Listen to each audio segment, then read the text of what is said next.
Kabinet pemerintahan Prabowo Gibran rencananya diumumkan usai pelantikan Presiden dan juga Wakil Presiden terpilih 20 Oktober mendatang. Jumlah menteri disebut lebih dari saat ini dan banyak dari kalangan profesional. Meski ada kaitan dengan partai politik, wacana kabinet gemuk Prabowo Gibran, apakah ini efektif? Kami akan membahasnya bersama dengan politisi Partai Amanat Nasional melalui sambungan Zoom. Sudah ada Pak Gus Pardi Gaus. Selamat pagi, Assalamualaikum. Pak Gus Pardi. Selamat pagi, Waalaikumsalam warahmatullahi wabarakatuh, Mbak Desti. Ya, kemudian melalui sambungan Zoom juga ada politisi PDI Perjuangan, ada Bung Andreas Hugo Parera. Selamat pagi, Bung Andreas. Pagi, Adisti. Ya. Pagi, Bang Pardi, Gus Pardi. Kemudian juga sudah hadir ke studio Orange Kompas TV, sudah ada Dr. Ilmu Politik dari Universitas Al-Azhar Indonesia, sudah ada Kang Ujang Komarudin. Selamat pagi, Assalamualaikum Kang Ujang. Selamat pagi, Waalaikumsalam Mbak Adisti. Ya, kita ini tampaknya mengapresiasi betul ya kalau memang Presiden terpilih Prabowo Gibran pada saat dilantik langsung mengumumkan siapa saja postur menterinya begitu ya. 20 Oktober itu artinya sesuai dengan tagline-nya ya. Oke, gas begitu Pak Gus Pardi. Memang langsung mau menggas ya, langsung mau gerak cepat untuk bisa langsung bekerja, memuluskan atau menjalankan program-program prioritas dari Prabowo Gibran, Pak Gus Pardi. Ya, terima kasih. Assalamualaikum warahmatullahi wabarakatuh. Salam. Bagaimana diungkapkan tadi bahwa Prabowo memang ingin bagaimana pelaksanaan dari amanah yang diberikan oleh masyarakat kepada beliau, betul-betul beliau optimalisasikan untuk mengabdikan dirinya pada bangsa dan negara. Selama ini biasanya setelah pelantikan pada tanggal 20 Oktober itu ada masa jeda bagi Bapak Presiden dalam menyusun dan menetapkan kabinet yang akan ditetapkan dan dilantik. Pada masa sekarang ketika Pak Prabowo diberikan amanah, sebagaimana diungkapkan tadi bahwa pelantikan itu betul dilaksanakan pada tanggal 20 Oktober 2024 dan beliau melakukan gaspol bahwa pada tanggal yang sama akan melakukan pelantikan kabinet. Ini artinya adalah betul-betul luar biasanya komitmen yang dipersembahkan oleh Pak Prabowo kepada bangsa dan negara agar bisa gaspol, agar bisa langsung melaksanakan tugas fungsi wewenang dari masing-masing kementerian yang diamanahkan oleh Bapak Prabowo itu. Ini adalah sesuatu yang berbeda dibandingkan dengan presiden-presiden sebelumnya dan belum pernah kita catat dalam sejarah ketika ada pelantikan presiden pada hari itu juga dilakukan pelantikan kabinet yang membantu beliau. Oke, ini jadi sejarah ya, karena baru pertama kali setelah presiden dan juga wakil presiden terpilih dilantik langsung juga kemudian mengumumkan siapa saja menteri di dalam kabinet Prabowo Gibran yang ibaratnya langsung bisa ngegas lah ya, langsung bisa cepat untuk menjalankan program-program prioritas dari Prabowo Gibran utamanya 5 tahun mendatang.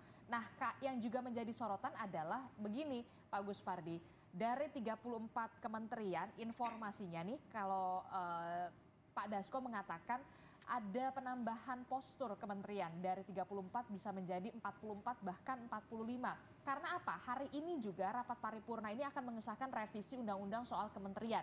Itu artinya selangkah lagi pembatasan jumlah menteri dihapus. Pertanyaan saya, apa sebenarnya urgensi kementerian ini atau pos menteri ini ditambah Pak Gus Pardi?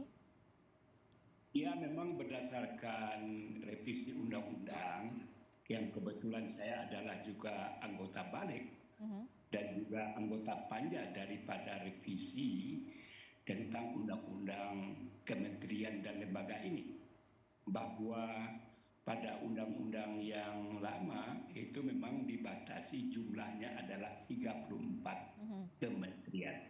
Pada hari ini dan insya Allah pada paripurna nanti mudah-mudahan akan disahkan oleh paripurna yang jumlahnya tidak tidak diberikan batasan. Artinya adalah diberikan kewenangan kepada mandataris, kepada Bapak Presiden sesuai dengan kebutuhan apa yang menjadi tugas fungsi pokok yang akan menjadi sesuatu yang beliau harapkan. Jadi persoalan jumlah itu adalah sangat relatif, tergantung kepada visi misi daripada Bapak Presiden ini. Sehingga kesepakatan kami di DPR bahwa jumlah itu tidak perlu kita batasi dan cukup kita serahkan sepenuhnya kepada Presiden terpilih untuk menentukan dan menetapkan. Begitu juga terhadap kita tidak dikotomikan antara apakah politisi profesional, tetapi saya yakin dan percaya bahwa orang-orang yang akan ditempatkan pada tempat yang ditentukan oleh Presiden, saya yakin bahwa orang-orang itu adalah orang yang punya kapasitas, kapabilitas, dan saya yakin mudah-mudahan ekspektasi masyarakat terhadap jabatan-jabatan atau orang-orang yang akan diberi amanah oleh Bapak Presiden ini sedang ditunggu-tunggu dalam rangka untuk menyampaikan, mengaktualisasikan visi misi daripada Bapak Presiden tersebut. Oke, jadi revisi undang-undang soal kementerian negara ini kemudian direvisi dan hari ini disahkan dalam rapat paripurna. Nah, kalau ada anggapan begini Pak Gus Pardi, revisi ini dilakukan secara kilat untuk mengakomodir supaya pemerintahan Prabowo Gibran ini bisa lebih leluasa begitu, dari 34 kementerian tidak dibatasi begitu, untuk bisa mengakomodir soal partai politik pendukung dari Prabowo Gibran yang kita tahu banyak sekali. Benarkah demikian? Kita tidak pernah bicara di balik ataupun di panja terjadinya revisi undang-undang kementerian ini diakibatkan oleh terjadinya dukungan atau apa yang disebut tadi bahwa partai-partai politik pendukung itu sangat luar biasa. Responnya kepada Bapak Prabowo tidak pernah kita bicarakan tentang persoalan itu. Jadi urgensinya apa untuk bisa tidak ada limitasi penambahan kementerian? Ini kan dimaksudkan supaya lebih fleksibel Presiden, jangan dibelenggu beliau, karena yang menentukan kebutuhan daripada jabatan itu kan Bapak Presiden.